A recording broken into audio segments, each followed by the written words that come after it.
రామచంద్రస్వామి వారి ఆలయంలో మరోసారి అధికారుల నిర్లక్ష్యం బయటపడింది. గత ఏడాది తయారు చేసిన ముత్యాల తలంబ్రాలు చాలా రోజులుగా నిల్వ ఉండడంతో పాడైపోయాయి.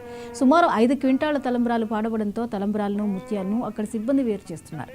రేపు సీతారాముల కళ్యాణానికి వచ్చే భక్తులకు అందించడానికి తలంబ్రాలు కలిపే వేడుకను ప్రారంభించారు.